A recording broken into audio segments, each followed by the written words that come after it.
Hello guys, आज हम बात करने वाले हैं परमिट टू वर्क सिस्टम के बारे में कि परमिट टू वर्क सिस्टम होता क्या है। What is PTW? Short form है पीटीडब्ल्यू, परमिट टू वर्क, जो किसी भी साइट पे बहुत ही इम्पोर्टेंट एक डॉक्यूमेंट होता है जिसको बोलते हैं परमिट टू वर्क, जो हमें काम करने की परमिशन देता है। क्या होता है?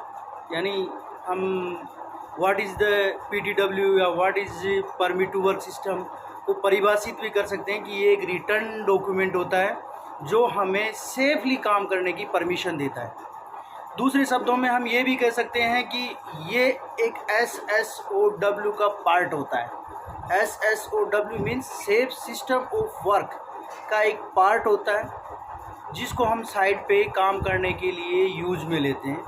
एक लीगल रिक्वायरमेंट का डॉक्यूमेंट भी होता है, यानी लीगल प्रूफ भी होता है। तो आज हम इसी के बारे में चर्चा करने वाले हैं कि परमिट की टाइप्स कितने होते हैं, उसकी ज़रूरी क्यों होती है, उसके बेनिफिट्स क्या क्या हैं, उसको इश्यू कौन करता है, उसको रिसीव कौन करता है, इस बारे में हम चर्चा करने वाले हैं। तो सबसे पहले अपन बात करने वाले हैं कि टाइप्स ऑफ परमिट। अब देखिए, बहुत सारी साइट्स पे हर कंपनी में किसी भी परमिट का जो बॉडी स्ट्रक्चर है वो अलग हो सकता है, लेकिन उसका काम होता है वो क्या, एक ही है। बॉडी स्ट्रक्चर, उसकी काम करने की प्रोसीजर और उसके नेचर पे डिपेंड होता है, लेकिन एक्चुअल में जिसका जो काम है परमिट का वो एक ही होता है सभी कंपनीज में। केवल बॉडी पार्ट्स या बॉडी सिस्टम है, बॉडी स्ट्रक्चर है, वो परमिट का चेंज हो सकता है, लेकिन एक्चुअल में काम एक ही है। तो अभी हम बात करने वाले हैं कि परमिट सिस्टम की ज़रूरत क्यों होती है। Why need PTW? देखिए, साइट पे बहुत सारे ऐसे काम होते हैं जिनके बारे में हमें खतरों के बारे में या तो नॉलेज नहीं होता है, नॉलेज होता है तो उसके कंट्रोल मेजर्स क्या क्या होते हैं उनके बारे में अगर ध्यान नहीं होता है तो परमिट को इश्यू किया जाता है। और परमिट में उस जगह के बारे में जो नॉलेज रखते हैं, उस जगह का जो ओनर होता है, उस जगह का जो सुपरवाइज़र होता है, उस जगह का जो सेफ्टी ऑफिसर होता है, ये लोग क्या करते हैं, साइट इंस्पेक्शन करते हैं। उसमें ये लोग उसको इंडिकेट करते हैं कि इस काम में ये खतरे मौजूद हैं, और उन खतरों को उस परमिट में लिखा जाता है, और उन खतरों से का जो सॉल्यूशन होता है उसको उस परमिट में लिखा जाता है, यानी कंट्रोल मेजर्स होते हैं वो उस परमिट में लिखा जाता है, ताकि वर्कर्स होते हैं वो उन खतरों को ध्यान में रखकर उसके जितने भी कंट्रोल मेजर्स होते हैं उनके आधार पे वो अपना काम करते हैं।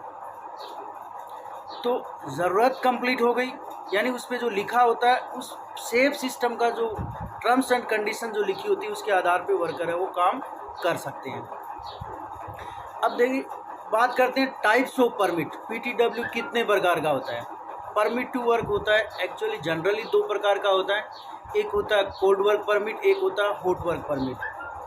हॉट वर्क परमिट वो होते हैं जिनमें इग्निशन सोर्स होते हैं, जिसमें चिंगारी निकलने की संभावना होती है, आग लगने की संभावना होती है। वो सारे परमिट क्या होते हैं, हॉट वर्क परमिट में आ जाते हैं।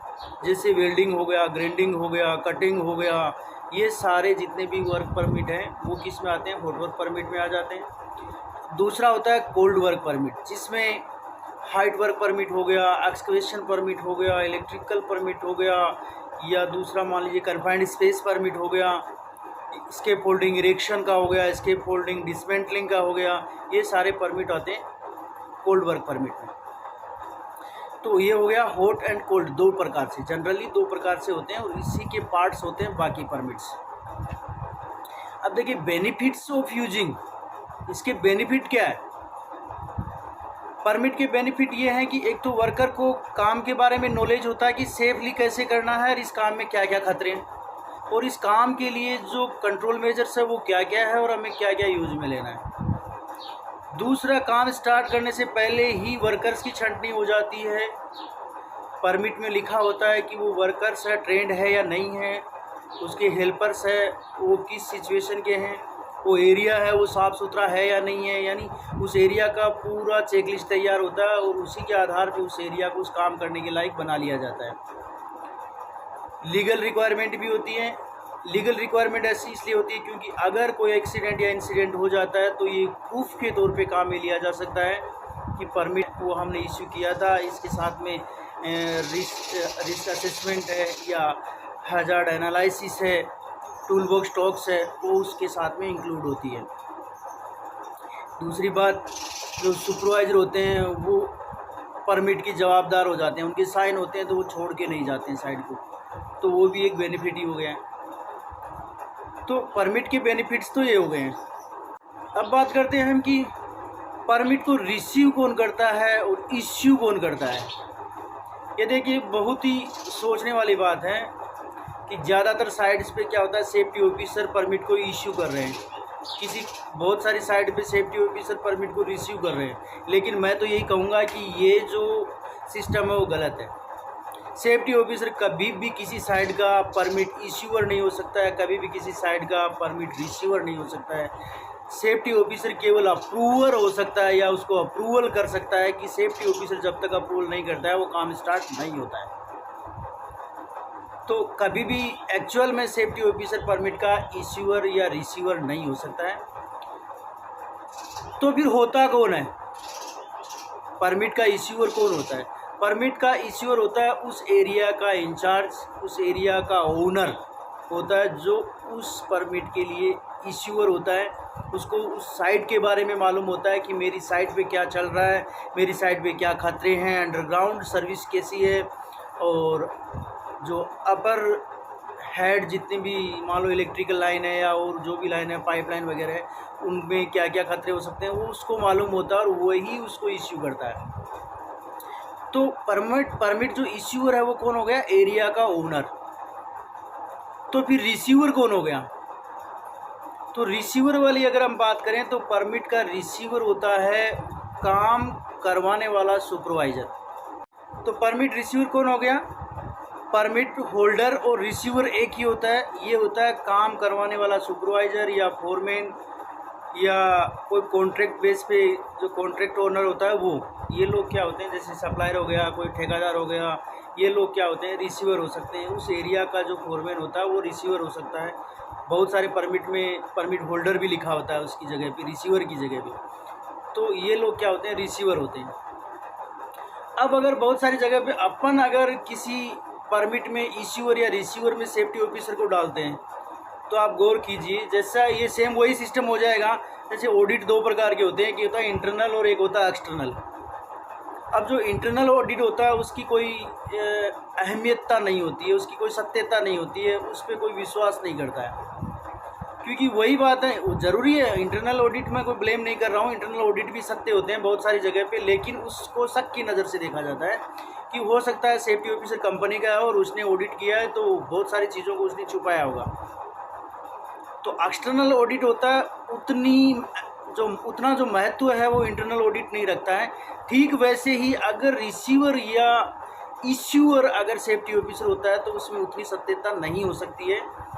तो सेफ्टी ऑफिसर क्या करता है? अप्रूवल देता है, यानी एरिया का ओनर होता है वो परमिट को इश्यू करता है, काम करवाने वाला सुपरवाइज़र और फोरमैन होता है वो उसको रिसीव करते हैं, और इन दोनों के साथ में जाके जो चेकलिस्ट को देखते हैं, जो चेकलिस्ट की सत्यता को चेक करते हैं कि चेकलिस्ट में जो हजार्ड आइडेंटिफाई किए हैं उस काम की जो चेकलिस्ट होती है उसमें वो सत्य है, उसमें और हजार्ड्स हो सकते हैं या नहीं हो सकते हैं, या उन हजार्ड क्षेत्रों को आने के लिए जो कंट्रोल में फोरमैन और जो एरिया ओनर ने जो कलेक्ट किए हैं वो है या नहीं है।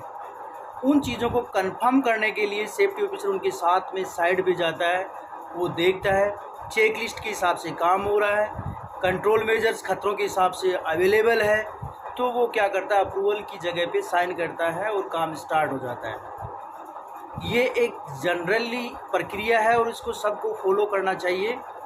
सेफ्टी ऑफिसर उसके हिसाब से टूल बॉक्स कंप्लीट करके आपको दे सकता है, लेकिन प्री टास्क ब्रीफ होती है वो भी सुपरवाइज़र या फोरमैन की होती है। तो सुपरवाइज़र, फोरमैन और एरिया इंचार्ज क्या करते हैं? परमिट इश्यू करके रिसीव करते हैं। उस दरमियान जितना भी काम होता है, यानी दोनों साथ मिलके इश्यू और रिसीवर मिलके परमिट को तैयार करते हैं और सेफ्टी ऑफिसर उसको अप्रूव देता है। तो गाइस आगे से ध्यान रखें सेफ्टी ऑफिसर कभी इश्यूअर या रिश्यूअर नहीं होना चाहिए, वो केवल अप्रूवल होता है, अप्रूव करता है कि ये परमिट है, वो मेरे द्वारा अप्रूव किया गया है, इसमें जितने भी चेक शीट में जितना सिस्टम जो इंक्लूडिंग जो प्रोसीजर जो प्रिकॉशंस चाहिए वो इंक्लूड है, और जो कंट्रोल मेजर चाहिए वो ऑलरेडी अवेलेबल है, ये वो देख के बताता है या एक्सेप्ट करता है या अप्रूवल करता है कि ये सब सारी चीज़ें अवेलेबल है। Okay, thank you.